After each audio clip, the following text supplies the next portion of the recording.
네, 오늘 주말인데요. 그냥 넘어가기에는 너무 중요한 그런 뉴스가 있어서 간단하게 좀 전해드리려고 왔습니다. 그 외에 그리고 한두 가지 소식을 좀 간추려 드릴 텐데요. 일단 키워드 오늘 딱 두 가지만 말씀을 드리면 첫 번째, 미국 대학가 시위 외부 개입 의혹 있다라는 것입니다. 이게 오늘 가장 중요한 소식이 되겠습니다. 순수하게 했어야 하는 그 미국 대학의 시위가 알아보니까 좀 순수하지 않은 면이 있다라는 것이죠. 여러 가지 정황 그리고 좀 증거도 나왔고요. 이 내용을 오늘 좀 자세하게 전해드리려고 합니다. 자, 그리고 두 번째, 미국 학교에 싸간 즉석 김밥 도시락입니다. 이거 미주 우리 한인 어린이의 얘기인데요. 아주 재미있고 흐뭇한 소식 준비를 했습니다. 오늘 이렇게 두 가지 준비했는데, 자, 먼저 첫 번째 키워드입니다. 미국 대학가 시위 외부 개입 의혹입니다. 자, 지금 그 미국 대학가에서 격화되고 있는 소위 친팔레스타인 반전 시위에 전문 선동가 등 외부인이 개입했다는 의혹이 제기됐습니다. 이번 반전 시위의 진앙지는 뉴욕 콜롬비아 대학, 그리고 이제 인근 뉴욕시에 있는 뭐 뉴욕시티 대학이라든지 이런 곳인데, 이곳에 이제 경찰에 체포된 시위대의 명단을 분석해 본 결과 대학과 또는 학생과 관련이 없는 외부인이 상당수 포함되어 있는 것으로 밝혀졌습니다. 이 에릭 애덤스 뉴욕시장과 에드워드 카반 뉴욕 경찰국장이 어제 이와 관련해서 긴급 기자회견까지 가졌는데요. 그 내용이 상당히 충격적입니다. 우선 콜롬비아 대학 시위대의 해밀턴 홀 점거 농성을 강제 해산하는 그런 과정에서 112명이 체포됐고요. 또 체포된 후 이들의 신원을 조사하는 가운데 약 30%가 학교와 아무런 관련이 없는 외부 사람들이었던 것으로 밝혀졌습니다. 또한 이게 이제 콜롬비아 대학이 그랬고, 또한 이제 뉴욕시티 대학은 170명이 체포됐는데요. 이 뉴욕시티 대학은 더 심각합니다. 체포된 170명 가운데 무려 60%가 외부인으로 파악됐습니다. 이 두 대학에서 체포된 이들에게는 절도, 무단 침입, 무질서 행위, 체포 저항, 그리고 공무집행 방해 등의 다양한 혐의가 이제 적용이 되었습니다. 경찰의 내부 문건을 좀 더 보면 전국을 돌면서 반정부 시위를 벌여서 체포된 경력이 있던 이 40세의 한 남성도 연행자 명단에 들어 있었습니다. 또 콜롬비아 대학 인근에 거주하는 인근 주민이라고 밝힌, 그냥 대학 인근에 사는 그냥 인근 주민이라고 밝힌 남성도 있었고요. 또 한 여성은 자신을 농부라고 소개하기도 했습니다. 이 에릭 애덤스 뉴욕시장은 학생들이 외부 선동가들로부터 시위 지침을 받고 있었다라면서 이 외부에서 개입한 이들이 젊은 대학생들을 급진화시키려 한 것으로 판단된다. 그 점이 가장 걱정된다라고 말했습니다. 자, 그리고 콜롬비아 대학 내에 해밀턴 홀을 점거한 시위대가 장기 농성을 준비했다라는 여러 가지 정황도 포착됐습니다. 이게 이제 학생들이 갑자기 나와서 우리가 어느 순간 야, 이거 안 되겠다, 우리 뭔가 해야 되는 거 아니야? 그래서 학생들이 뭐 미국에 있는 지금 현재 대학생들이 1980년대 초같이 뭐 한 민주화 운동 벌이듯이 그런 대학생들처럼 뭐 선배들도 민주화 운동 했던 선배들이 있고, 그래서 그 밑에서 뭐 배우고, 뭐 배운다는 표현이 좀 그렇습니다만은 많은 것을 보고 뭐 이렇게 시간을 보냈던 그런 학생들이 아니잖아요. 그죠? 평화스럽게 지금 21세기에 공부하던 학생들이 갑자기 야, 이거 전쟁이 이런 식으로 가면 안 돼라는 생각을 할 수도 있죠. 그래서 우리가 무언가 우리의 그 표현을 해야 되는 거 아니냐 하고 들고 일어났을 수도 있죠. 하지만 경험이 전혀 없는 이런 순수한 그 공부하던 학생들이 과연 이렇게 조직적으로, 전술적으로, 전략적으로 이렇게 할 수 있을까? 상당히 의아스러운 부분이 많다라는 것입니다. 이 경찰이 찍은 사진과 영상을 보면요, 이 시위대는 전자 레인지도 준비했고요, 전기 주전자도 준비했습니다. 그리고 이 침낭, 슬리핑백 또 다 준비해갖고 학교에 갖고 왔던 것으로 알려졌습니다. 이게 해본 사람 아니면 이게 힘들거든요. 자, 그리고 자신들이 점거한 해밀턴 홀에서 한 강의실을 매점으로 또 이들은 활용했습니다. 어떻게 매점으로 활용했느냐? 자기들이 다 무슨 식품이나 음식이나 이런 걸 갖고 와서 거기서 싸게 이렇게 팔기도 하고 그랬습니다. 이게 뭐 돈 벌려고 하는 건 아니었겠죠. 하지만 뭐 무조건 무료로 할 수 없으니까 뭐 그 매점 형식으로 그래서 식품을 나눠주기도 하고 팔기도 하고 했는데, 그게 문제가 아니라 거길 보니까 이 베지터리언, 채식주의자용 식품도 갖고 와서 채식주의자용 매점 그 부스를 또 따로 만들어서 그렇게 베지터리언 식품을 따로 팔기도 했습니다. 이게 어떻게 이렇게 디테일하게 준비할 수 있었을까라는 상당히 충격적인 의문입니다. 아예 점거 농성을 장기화하려고 철저하게 준비했음을 알 수 있는 그런 대목입니다. 또한 한 강의실에서는요, 2시간마다 교대로 보초 근무를 서야 한다라면서 그 보초 근무표까지 만들어서 딱 걸어놓은 것이 발견됐습니다. 이게 무슨 군대 갔다 온 사람 아니면은 금방 생각하기가 어려운 거잖아요. 물론 미국 대학생들도 자발적으로 군대 갔다가 뭐 한 2년 3년 후에 뭐 학교에 온 그런 사람들이 있으니까 뭐 군대 갔다 온 사람이 있을 수도 있지만 정말 아주 조직적이었다는 것입니다. 심지어 이게 이제 좀 우려스러운 부분인데, 심지어 강의실 한쪽 벽에는요, 커다란 글씨로 몇 가지 문구가 큰 글씨로 적혀 있었습니다. 그런데 그 내용인즉 뭐라고 써 있었느냐? 정치 권력은 총구에서 나온다 라는 문구가 커다랗게 써 있었습니다. 이게 무슨 의미냐고요? 바로 한 60여 년 전 중국의 마오쩌둥, 그때는 우리 이제 모택동이라고 불렀죠. 모택동의 문화혁명 당시에 그 무지몽매한 주민들을 선동하기 위한 혁명 구호가 바로 그런 거였습니다. 그 구호가 지금 21세기의 미국 컬럼비아 대학 강의실 벽면에 딱 붙여 있는 거예요. 이게 일반적으로 학생들이 할 수 있는 게 아니죠. 뿐만 아니라 시위대가 해밀턴 홀을 점거한 후에 농성을 계속해서 준비하는 과정을 보면 이번 점거가 정말로 신중하게 조직이 됐고 철저하게 전술 전략에 의해서 진행됐구나라는 점을 더할 수가 있습니다. 지난 30일 새벽 수백 명의 시위대가 캠퍼스 중앙에서 피켓을 들고 막 이제 시위를 하고 이제 그랬었잖아요. 그런 가운데 일부가 갑자기 그 해밀턴 홀은 이제 자기들이 점거한 건데, 점거한 그 해밀턴 홀의 반대편에 있는 잔디밭 쪽으로 시위대가 막 가더니 그쪽으로 텐트를 막 옮기기 시작했습니다. 그러니까 어떤 일이 발생했어요. 거기 현장에 있던 기자들이랄지 또는 뭐 경찰들이랄지 이런 사람들이 모두 그 해밀턴 홀 반대쪽에 있는 잔디밭 그쪽으로 다 같이 갔겠죠. 시선이 분산된 겁니다. 그렇게 움직임에 주의를 집중하고 그쪽으로 주의를 집중하고 있었는데 그 순간 다른 시위대가 순식간에 해밀턴 홀 건물로 뛰어가면서 해밀턴 홀 건물 점거를 해버린 것입니다. 평소 공부만 하던 대학생들이 할 수 있는 전략은 분명히 아니었습니다. 이들은 철저히 주의를 분산시키면서 건물 점거를 순식간에 해낸 것이었습니다. 해밀턴 홀 점거 당시에 시위대를 따라 뛰어들어간 한 사진 기자가 있었는데요. 그 사진 기자가 말한 내용도 있습니다. 뭐라 그랬냐면 시위대를 따라서 막 들어갔더니 그 해밀턴 홀 건물로 들어갔더니 건물 안에 한 몇 사람이 숨어 있다가 시위대가 막 뛰어오는 것을 보자 탁 문을 열어주고 시위대를 들어오게 만들고 시위대 진입이 막 다 끝나자 곧바로 문을 잠그는 등 정말로 치밀하게 조직적인 준비가 되어 있었다라고 이 사진기자가 전했습니다. 시위대는 또 이 중간중간 농성 시에 필요할 만한 각종 물품을 반입을 했는데 그 물품 반입을 한 뒤에는 즉각 출입구를 아예 봉쇄했다고 합니다. 출입문과 창문을 쇠사슬로 묶은 뒤에 자전거용 자물쇠로 탁 잠궈버리는 등 정말 그 일반적인 학생들이 했다고 보기에는 너무 조직적, 너무 전문적이었습니다. 미국 전역의 대학가에서 친팔레스타인 시위가 몇 주째 이어지고 있는 가운데 그동안 경찰에 체포된 인원이 2,200명을 넘어섰습니다. 이들을 다 조사하면 이제 좀 더 구체적인 내용이 나올 것으로 보이고 있습니다.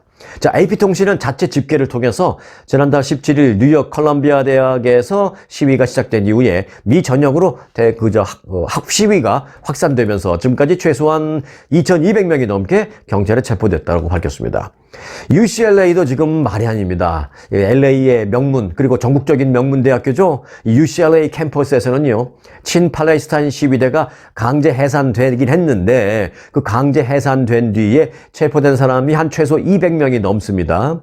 UCLA에서 체포된 사람들은 현재 LA 카운티 구치소에 수감돼 있는 상태입니다. 이번 시위가 앞으로 어떻게 전개될지 정말로 주목됩니다. 이런 가운데 바이든 대통령은 미국의 근본적인 원칙인 표현의 자유와 집회의 자유, 이 두 가지가 지금 심각한 시험을 받고 있다라면서 폭력적인 시위는 절대로 보호받지 못하고 평화적인 시위만 보호받을 것이다 라고 말했습니다. 이 바이든 대통령은 재산을 파괴하는 것은 평화 시위가 아니라 분명 불법이며 공기물을 파손하는 것, 또 무단으로 침입하는 것, 창문 깨기, 대학 캠퍼스 폐쇄, 대학 건물 점거, 그리고 수업과 졸업식을 진행하지 못하도록 만드는 행위, 이 모든 것은 분명 평화 시위가 아님을 말해놓겠다라고 분명히 말해놓겠다라고 강조를 했습니다. 대통령 차원에서도 이번 시위가 외부인의 개입에 의해서 심상치 않다라는 것을 좀 인식하고 있기 때문에 앞으로 이제 더 악화되기 전에 조기에 좀 차단하려고 이런 직설적인 표현으로 강경 발언을 한 것으로 그렇게 해석이 되고 있습니다. 자, 이것이 더 악화되지 않기를 바라는 마음뿐입니다. 자, 이어서 두 번째 키워드입니다. 미국 학교에 싸간 즉석 김밥 도시락입니다. 이 김에 밥을 올려서 돌돌돌 말아서 직접 김밥을 싸먹는 한국 소녀의 영상이 지금 조회수 700만을 넘기고 800만을 넘기는 800명이 육박하는 그런 상황을 갖고 있습니다. 인기를 아주 끌고 있는 건데요. 스토리는 이렇습니다. 지난해 9월 뉴욕시의 공식 인스타그램 계정에는 Making 김밥 뉴욕 런치룸, 뉴욕 런치룸에서 김밥 만들기라는 제목의 동영상이 올라왔습니다. 그런데 이제 이 영상은요, 뉴욕에 거주하는 아이들의 점심 도시락을 소개하는 What's in your lunchbox? 오늘 너의 점심 도시락은 뭔데? 라는 그 영상 코너 중에 하나로 올라간 것입니다. 그러니까 꼭 이 한국 소녀 영상만 올라간 게 아니라 뭐 중국계, 뭐 인도계, 뭐 다른 나라 여러 가지 뭐 다양하게 그렇게 이제 올라갔습니다. 미국뿐만이 아니라 뭐 한국, 인도, 영국, 도미니카 공화국 등 다양한 국적을 가진 아이들의 점심 식사를 영상으로 제작해서 올린 겁니다.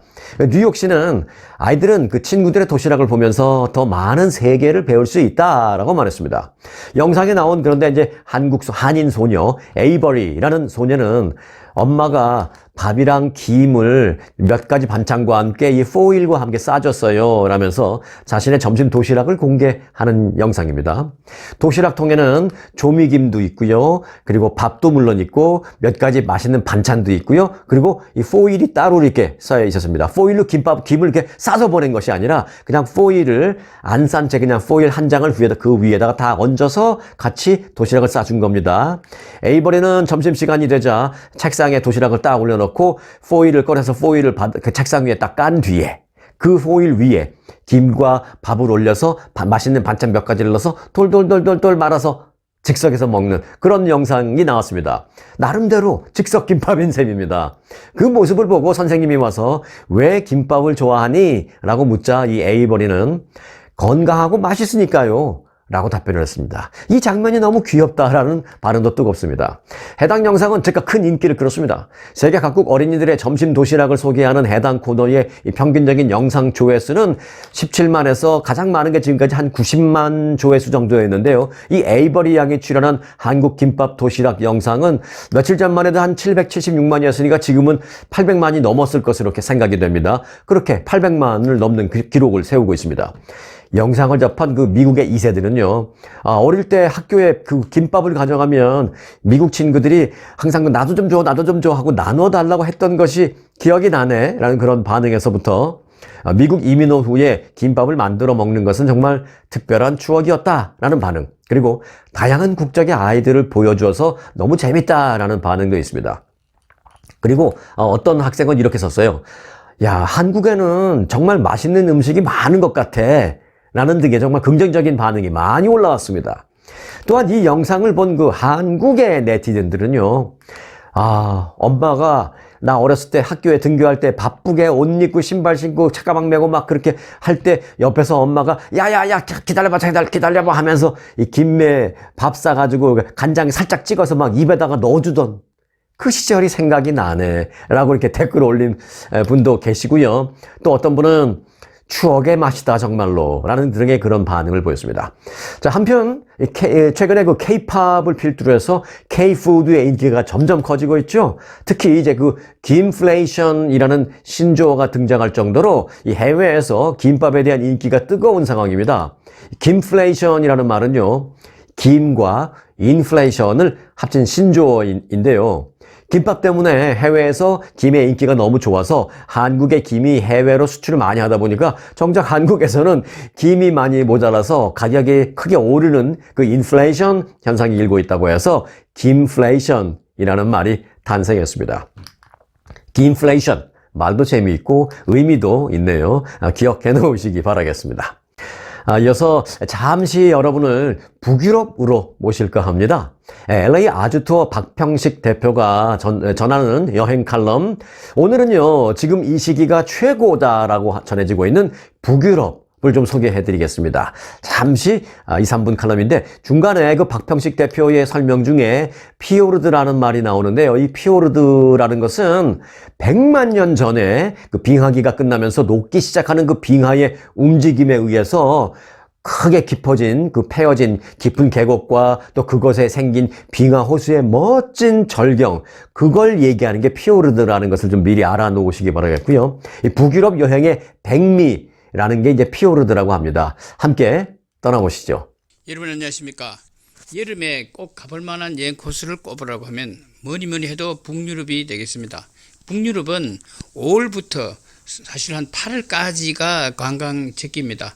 그 5월 한 중순부터 한 8월 중순까지라고 보는 것이 정확하겠습니다. 물론 해마다 조금씩의 차이는 있겠습니다만 그래도 여름에 한여름을 통해서 예전에는 5월달이 추웠거든요. 근데 최근에는 온난화 현상으로 5월달도 아주 따뜻해졌습니다. 그래서 제가 추천하기는 5월달이 더 좋다라고 말씀을 드릴 수 있어요. 그런데 많은 분들이 이제 여름 되면은 이제 여름에만 갈 만한 여행 코스를 찾는데 북유럽도 있고요. 그리고 알래스카, 캐나다 락키라든지 옐로스톤이라든지 이러한 곳들은 여름에만 주로 여행을 하는 곳이기도 합니다. 근데 알래스카나 캐나다나 노르웨이에 있는 것 중에서 가장 유명한 것이 뭐냐고 하신다면 여러분요, 피오르입니다. 피오르는 특히 노르웨이에 많고 노르웨이에서 가장 아름다운 피오르를 보라 하면은 게이랑에르 피오르가 아주 특이하고 또 사진을 찍으면은 완전히 한 폭의 수채화가 되는 그러한 곳이 바로 게이랑에르 피오르가 되겠습니다. 피오르는 여러분 잘 아시죠? 바닷물이 들어와서 그 글래시어를 밀어내고 그곳에 바닷물이 들어앉았기 때문에 그곳에 아주 절벽 아주 멋있고 그리고 곳곳에 폭포 그리고 그 바위 사이를 여러 곳으로 숲이 우거진 것을 보면요 아주 참 장관이죠. 그 바위 산만 있는데 어떻게 나무가 그리 많은가 생각해 보면요 특별하죠. 그게 눈이 많고 비가 많다라고 말씀드릴 수가 있겠죠. 뭐 오래 전에도 그렇게 나무가 많았겠습니까? 최근에 한 100년, 200년 사이에 늘어났을 수도 있는 거죠. 예, 어쨌든 그러한 곳인데 그 노르웨이는 여름에 관광하기 좋을 뿐만 아니라 노르웨이는 그 아주 바위산과 피오르 이런 곳들로 연결되어 있기 때문에 교통이 사실 아주 나쁩니다. 그래서 배를 건너서 가기도 하고 그러니까 피오르를 통해서 속으로 배를 타고 건너는 경우가 상당히 많습니다. 그런 곳이다 보니까 좋은 호텔이 어디 있겠냐고 생각할 수 있거든요. 근데 잘 찾으면 좋은 호텔도 있고요. 그리고 식사가 이런 데서 제대로 할 수 있을까? 좋은 식사도 많습니다. 그러니까 회사를 어디를 고르느냐가 상당히 중요합니다. 아주 건강은 또 노르웨이에서 스톡홀름으로 넘어갈 때 오슬로에서 넘어갈 때에 비행기를 이용하기 때문에 아주 편리합니다. 그래서 버스 타는 지루한 시간을 없애고 비행기를 이용하기 때문에 스톡홀름에서도 제대로 시간을 보낼 수 있고요. 그리고 또 스톡홀름에 가면은 바사 박물관이라고 있는데 그 바사 박물관에 가면은 그러니까 지금으로부터 거의 한 300~400년 전에 바닷속에 들어갔던 그 군함이 그대로 보존되고 있는 곳이거든요. 아주 특이합니다. 그러니까 북유럽 여름에 한번 가보시죠. 대단히 감사합니다. 네, 잘 보셨나요? 북유럽이든 아니면 미국에 있는 그랜드 캐년이나 라스베가스 여행이 됐든 또 아니면 모국 여행이든 다리 떨려서 힘들기 전에 가슴 떨릴 때 여행하는 게 최고다라는 생각입니다. 네. 필요하신 분들은 LA 아주투어에 문의하셔서 송앵커 유튜브 영상 봤어요. 송앵커 유튜브 영상 보고 전화드려요 라고 말씀하시면 VIP로 모시겠다고 약속하셨습니다. 자, 끝으로 한 가지 소식 간단하게 공유하려고 합니다. 이 한국의 병역 혜택과 관련해서 중요한 변화가 있을 것 같습니다. 이 한국의 병무청장이 체육 그리고 예술요원 병역 특례 제도의 폐지 가능성을 언급했습니다. 이 BTS 멤버들이 지금 군대 갔잖아요, 다. 그래서 BTS 멤버들이 병역 특례 제도가 아닌 현역 복무를 택한 것이 이 병역 특례 폐지 논의에 불을 지폈다라는 분석입니다. 쉽게 말해서 이런 거죠. 전 세계 대중음악계를 호령하는 BTS도 다 현역으로 군대 입대를 다 가는데 아시안게임의 메달은 뭐 제가 비하할 의도는 없습니다만은 아시안게임 금메달 하나 땄다고 군 면제를 바로 받아버리는 것이, 그리고 뭐 야구팀, 축구팀은 뭐 후보 선수를 또 제가 비하하는 건 아닙니다. 야구팀이나 후보팀의 멤버로 들어가서 한 경기도 뛰어보지도 못했는데 그냥 여하튼 그 팀이 금메달 땄다고 뭐 군 면제, 집단으로 군 면제 받는 이런 것들이 과연 공정한가 하는 그런 논란인 것입니다. 이와 관련해서 이계식 병무청장은 체육예술요원 병역 특례 제도를 재검토하겠다라고 밝혔습니다. 병무청장은 예술이나 체육 요원을 포함한 이 병역 특례 제도는 도입할 그때 당시와 비교해서 지금은 시대적인 환경이나 뭐 국민의 인식이나 또는 병역 자원이 점차 부족해지는 상황 등 여러 가지 측면에서 많은 변화가 있다라고 설명을 했습니다. 정부는 국방부와 병무청 그리고 문화체육관광부 등 관계 부처가 함께 참여하는 태스크포스 팀을 구성해서 병역 특례 제도 개선 방안을 마련해서 곧 발표하겠다라고 전했습니다. 한편 현재 병역 특례로 군 면제를 받는 경우는 뭐 몇 가지가 있는데요. 첫째, 앞서 말씀드렸던 그런 경우죠. 이제 올림픽이나 아시안 게임 또는 이제 예술은 국제 콩쿠르 대회 등에서 입상한 체육요원이나 예술요원 면제받습니다. 그리고 국가 산업 발전 목적의 전문 연구요원, 그리고 세 번째 공공의료 분야에서 복무하는 공중보건의사, 이런 식으로 구분이 되어 있습니다. 이 가운데 체육요원과 예술요원에 대한 특례 조항이 지금 앞으로 이제 집중적으로 논의될 전망입니다. 좀 바꾸게 될 전망이죠. 한마디로 다시 말해서 이 BTS도 군대 가는데 뭘 이라는 생각에서부터 출발한다라는 것입니다. 어떤 변경 내용이 발표될지 주목되고 있는 상황입니다. 새로운 소식이 나오는 대로 바로 여러분들에게 전해드리겠습니다. 구독해 놓으시고요. 매일 중요한 소식 득템하시기 바라겠습니다. 오늘 영상은 여기까지입니다. 즐거운 주말 되시기 바라겠습니다.